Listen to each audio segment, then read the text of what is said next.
enggak, ceritanya gini. Jadi aku tuh daftar 2 kampus.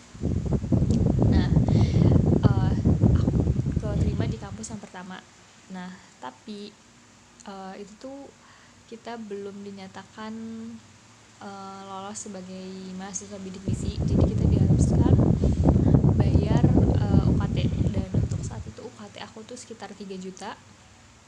Dan untuk tenggat waktu pengumumannya itu 2 hari sebelum pengumuman SBMPTN. Nah, disitu aku galau banget. Aku bingung kalau misalnya aku nggak bayar UKT terus aku nggak lolos di Unila itu kayak gimana. Dan aku udah sempet nanya ke banyak orang waktu itu, kayak aku tuh harus ngambil langkah apa. Terus aku juga akhirnya aku sholat tahajud, sholat istikharah, dan akhirnya aku memutuskan untuk pilih di kampus A ini aja. Dan akhirnya aku bayar UKT sebesar 3 juta itu. Dan waktu itu uang itu dipinjemin sama nenek aku yang ngasih uangnya, kayak ya udah nggak apa-apa, pakai dulu aja buat aman. Setelah itu 2 hari kemudian pas pengumuman SBMPTN, dan aku ternyata dinyatakan lolos.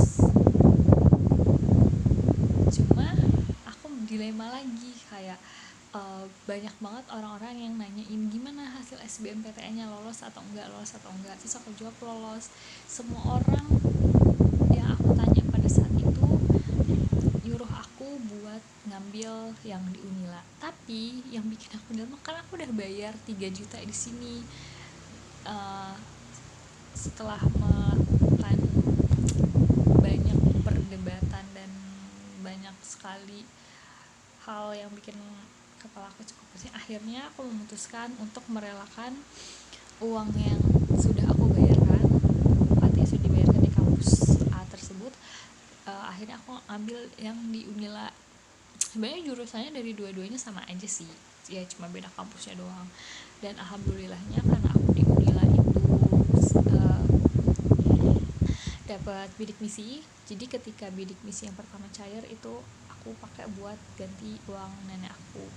Jadi kalau misalnya aku nggak kuliah, ya mungkin nggak akan mendapatkan banyak pengalaman yang luar biasa. Kenapa? Karena di sini aku bisa mengenal banyak orang, terus dari latar belakang yang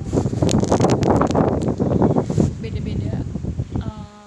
Terus kemampuan aku untuk public speaking, untuk berbicara secara menggunakan kata-kata baku, terus berpikir secara logis dan menyelesaikan masalah, dan untuk mengontrol emosi segala macam, aku banyak belajar di sini.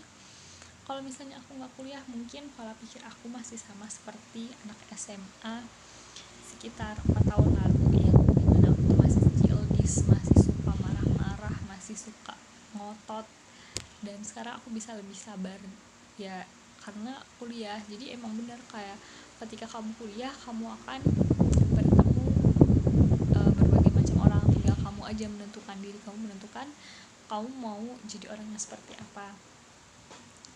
Aku bersyukur banget bisa kuliah dan ada di titik ini. Jadi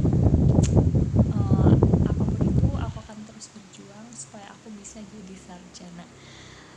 Setelah itu aku juga berharap aku bisa kok menyelesaikan S1 aku di tahun ini. Bismillah. Oke, sekian cerita hari ini. Sampai jumpa di video berikutnya. Bye bye.